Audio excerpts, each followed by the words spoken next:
नमस्कार, मैं शिवानी। बिहारी न्यूज में आपका स्वागत है। आज है 27 मई, दिन मंगलवार। खबरों की ओर बढ़ने से पहले एक नजर डालते हैं आज की टॉप हेडलाइंस पर। SHSV में आयुष मेडिकल ऑफिसर सहित कई पदों के लिए आवेदन शुरू। 2500 से अधिक पदों पर होगी भर्ती। 15 जून 2025 है आवेदन की आखिरी तारीख। राज्य के सभी पॉलिटेक्निक और इंजीनियरिंग कॉलेजों में शुरू होगा स्टार्टअप प्रोग्राम। 42 सरकारी पॉलिटेक्निक और 38 इंजीनियरिंग कॉलेजों में होगी यह सुविधा। छात्रों को स्वरोजगार और बिजनेस शुरू करने की दी जाएगी ट्रेनिंग। स्वास्थ्य विभाग ने कोविड-19 की वर्तमान स्थिति और तैयारियों का किया समीक्षा। भारत में कोविड-19 के 2 नए सब वेरिएंट की हुई पहचान। स्वास्थ्य विभाग ने कहा, कोरोना के नए वेरिएंट से घबराएं नहीं। सेपक टाकरा के बाद रग्बी को बिहार देगा खास दर्जा। रग्बी में 3 सालों में बिहार के खिलाड़ियों ने 30 से ज्यादा पदक किए हासिल। रग्बी के लिए प्रतियोगिताएं, ट्रेनिंग और चलाया जाएगा प्रतिभा खोज कार्यक्रम। सूखे में बीमारियों से बचाव के स्वास्थ्य विभाग के कड़े इंतजाम। सिविल सर्जन और मेडिकल अफसरों को दिए गए निर्देश। स्वास्थ्य विभाग ने जिलों को जारी किए एडवाइजरी। टिकट अपग्रेडेशन सिस्टम में रेलवे की नई व्यवस्था। स्लीपर क्लास के यात्री अब सेकेंड AC में भी हो सकेंगे अपग्रेड। हालांकि वरिष्ठ नागरिक विकलांग को नहीं मिलेगी ये सुविधा। आज IPL में खेला जाएगा लीग चरण का आखिरी मैच। LSG को हल्के में लेना RCB को पड़ सकता है महंगा। RCB के पास जीत के अलावा नहीं है कोई विकल्प। तो ये थी आज की टॉप हेडलाइंस। अब नजर डालते हैं उन 25 बड़ी खबरों पर जो आपके लिए जानना है जरूरी। SHSV में आयुष मेडिकल ऑफिसर सहित कई पदों के लिए आवेदन जारी। बिहार स्वास्थ्य विभाग के स्टेट हेल्थ सोसाइटी ने आयुष मेडिकल ऑफिसर सहित विभिन्न पदों पर 2619 भर्तियों की घोषणा की है। आवेदन प्रक्रिया 26 मई 2025 से शुरू हो चुकी है, जो 15 जून 2025 तक चलेगी। इच्छुक उम्मीदवार shs.bihar.gov.in पर जाकर ऑनलाइन आवेदन कर सकते हैं। आवेदन शुल्क 500 रुपये है। उम्मीदवारों के पास संबंधित क्षेत्र में डिग्री और बिहार स्टेट मेडिकल काउंसिल में पंजीकरण अनिवार्य है। आयु सीमा 21 से 37 वर्ष है, जिसमें महिला, आरक्षित वर्ग, दिव्यांग व विभागीय कर्मियों को नियमानुसार छूट मिलेगी। चयन प्रक्रिया में इंटरव्यू और डॉक्यूमेंट वेरिफिकेशन शामिल है। चयनित उम्मीदवारों को 32,000 रुपये प्रति माह वेतन मिलेगा। स्वास्थ्य विभाग ने कहा, कोरोना के नए वेरिएंट से घबराएं नहीं। पटना के विकास भवन में स्वास्थ्य विभाग ने कोविड-19 की वर्तमान स्थिति और तैयारियों की समीक्षा के लिए उच्च स्तरीय बैठक की।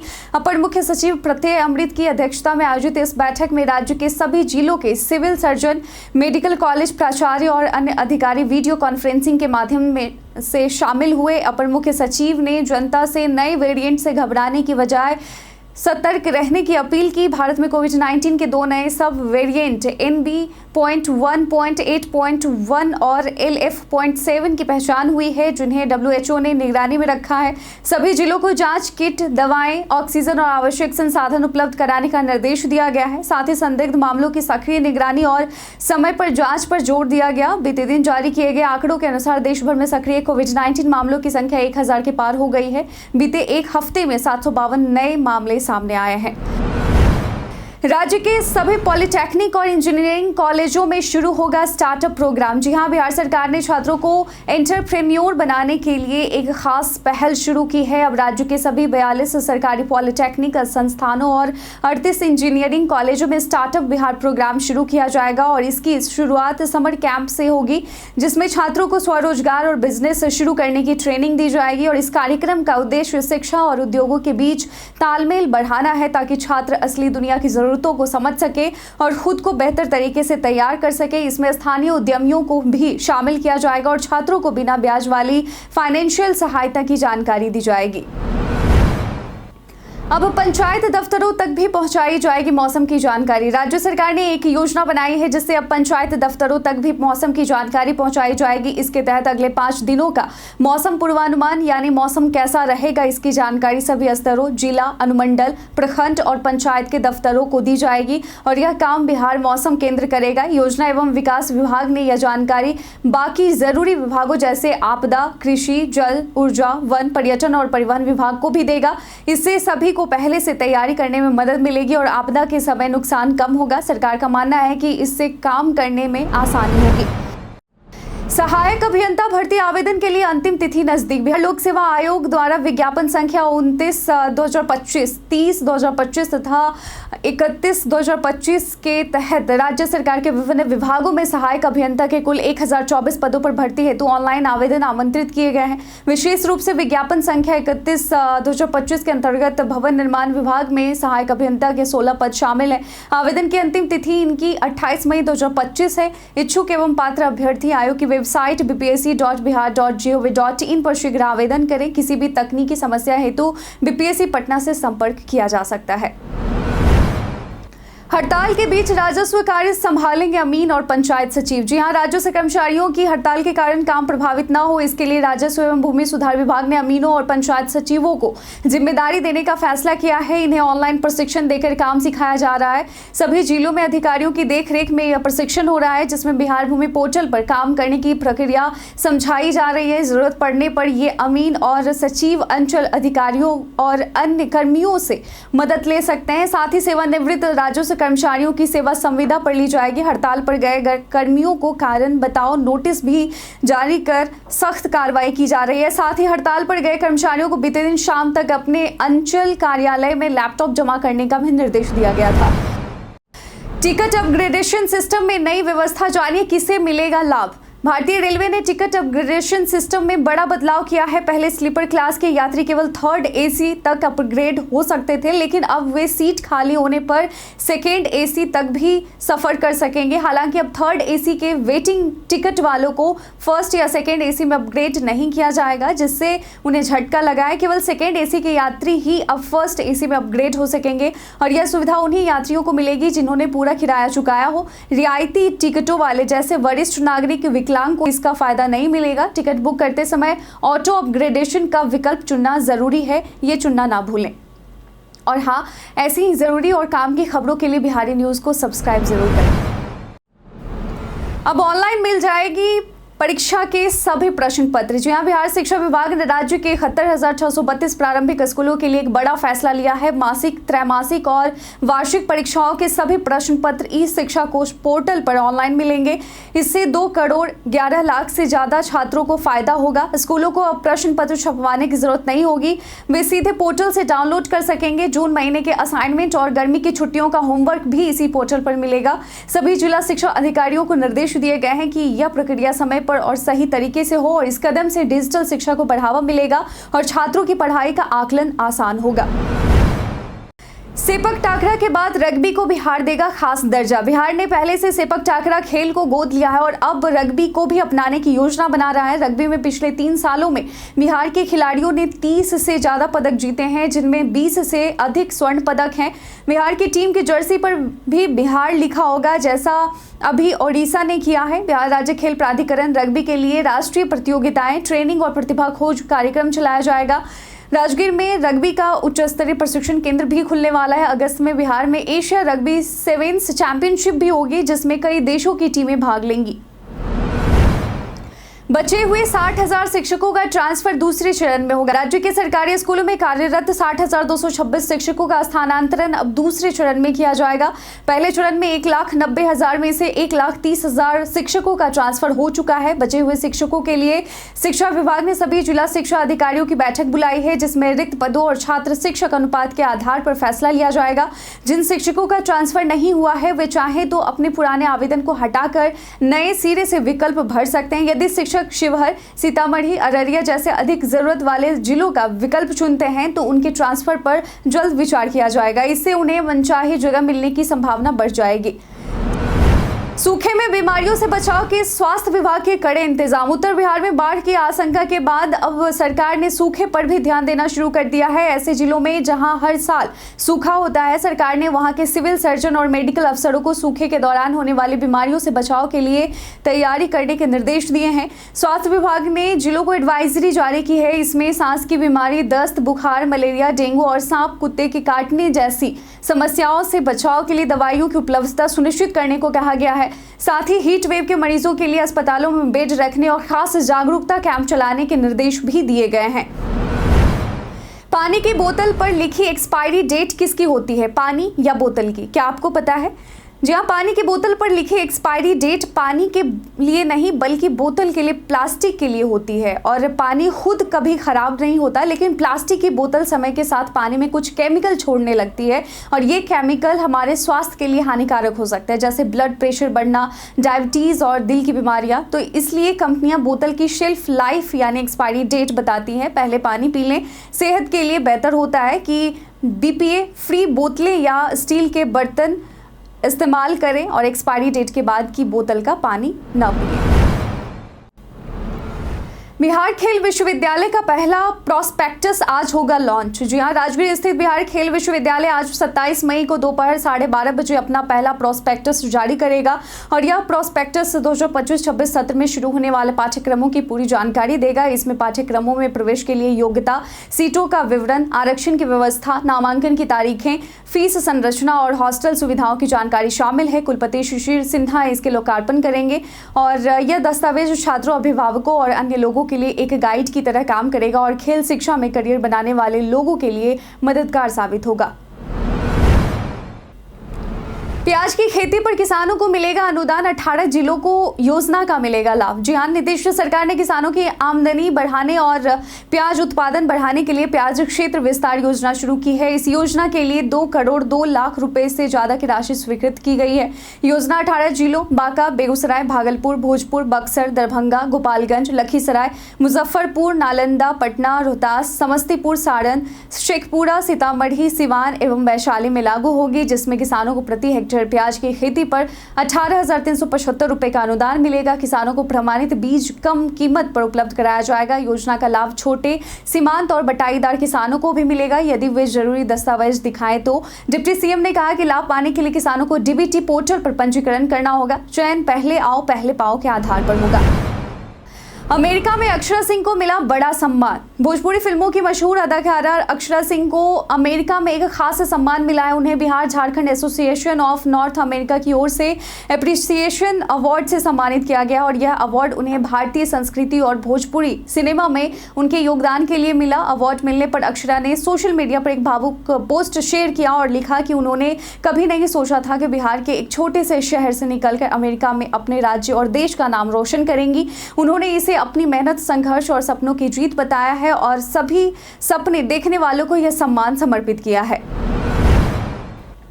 पाटलिपुत्र यूनिवर्सिटी में यूजी एडमिशन की तारीख बढ़ी। पाटलिपुत्र यूनिवर्सिटी ने यूजी रेगुलर कोर्स में एडमिशन की आखिरी तारीख 26 मई से बढ़ाकर 8 जून कर दी है। यह फैसला शिक्षा विभाग के निर्देश पर लिया गया है ताकि छात्रों को आवेदन करने का और समय मिल सके। छात्र यूनिवर्सिटी के नामांकन पोर्टल पर अपनी जानकारी ध्यान से जाँच कर सही कर सकते हैं, क्योंकि आवेदन के बाद सुधार की अनुमति नहीं होगी। अभी तक 90,440 छात्रों ने ऑनलाइन आवेदन किया है, जिसमें हिस्ट्री ऑनर्स में सबसे ज्यादा रुचि दिखी है। PG कोर्स के लिए आवेदन 6 जुलाई तक कर सकते हैं। कक्षाएं 2 अगस्त से शुरू होंगी। 27-28 मई को तेज बारिश की चेतावनी। उत्तर बिहार के मुजफ्फरपुर सहित आसपास के जिलों में 27 और 28 मई को तेज बारिश की संभावनाएं जताई गई हैं। मौसम विभाग के अनुसार इस दौरान आसमान में घने बादल छाए रहेंगे और पूर्वा हवाएं 18 से 25 किलोमीटर प्रति घंटे की रफ्तार से चलेंगी। बारिश के कारण अधिकतम तापमान 32 से 34 डिग्री सेल्सियस के बीच रह सकता है, जिससे दिन में गर्मी और उमस से राहत मिलेगी।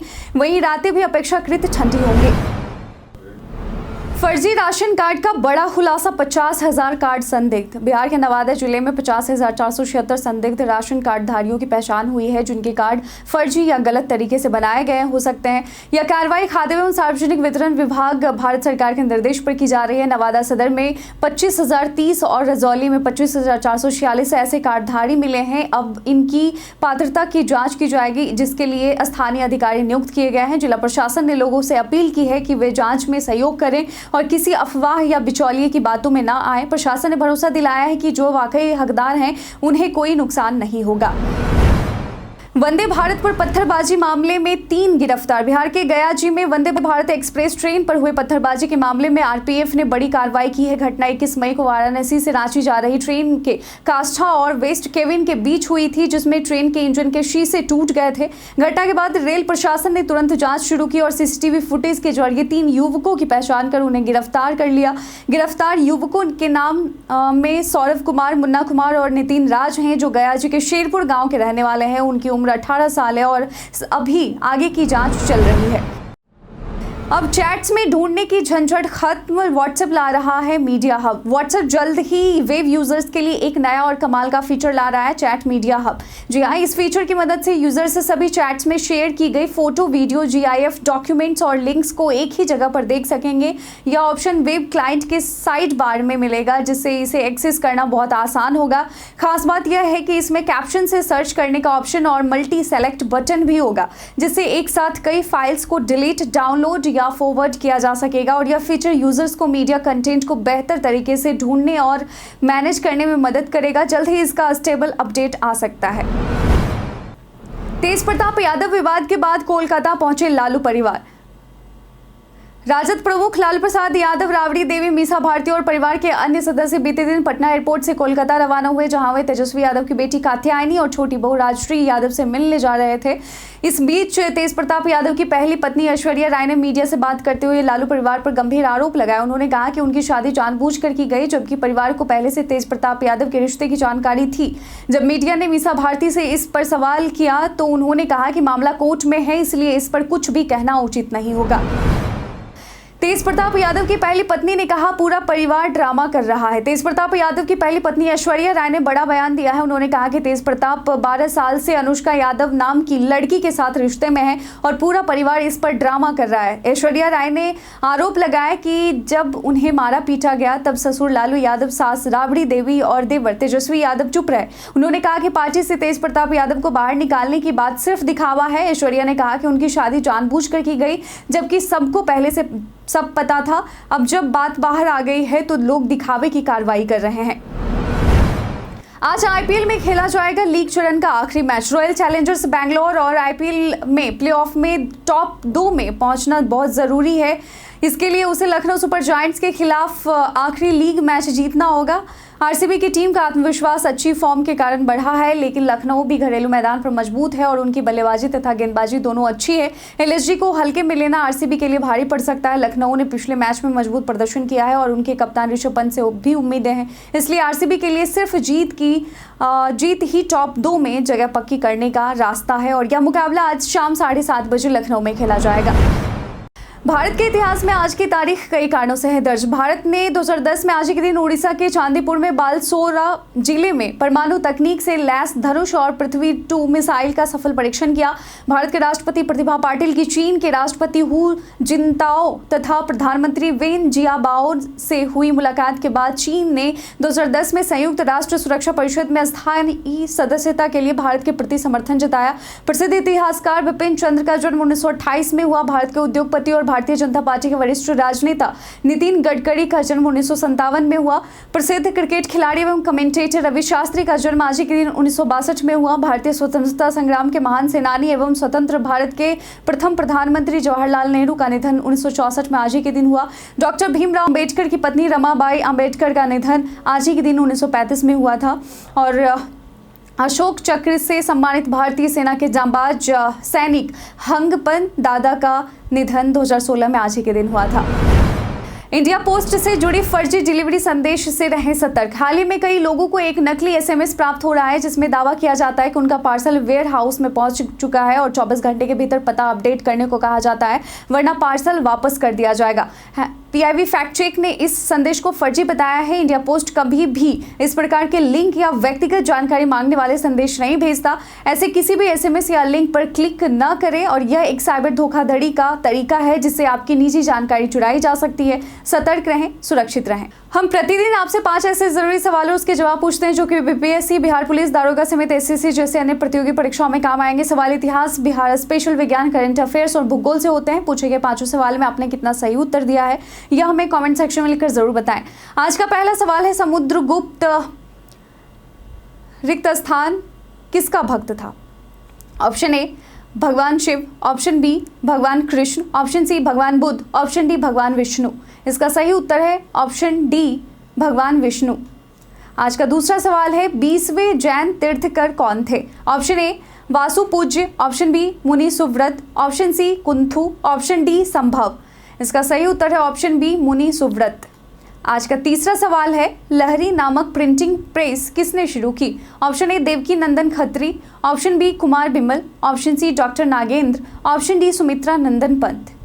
इसका सही उत्तर है ऑप्शन ए देवकी नंदन खत्री।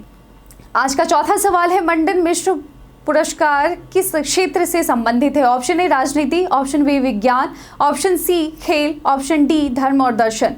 इसका सही उत्तर है ऑप्शन डी धर्म और दर्शन। आज का पांचवा और आखिरी सवाल है कामेंग नदी जो हाल ही में समाचारों में देखी गई थी किस नदी की सहायक नदी है? Option A Kaveri, option B Narmada, option C Ganga, option D Brahmaputra. इसका सही उत्तर है ऑप्शन डी ब्रह्मपुत्र।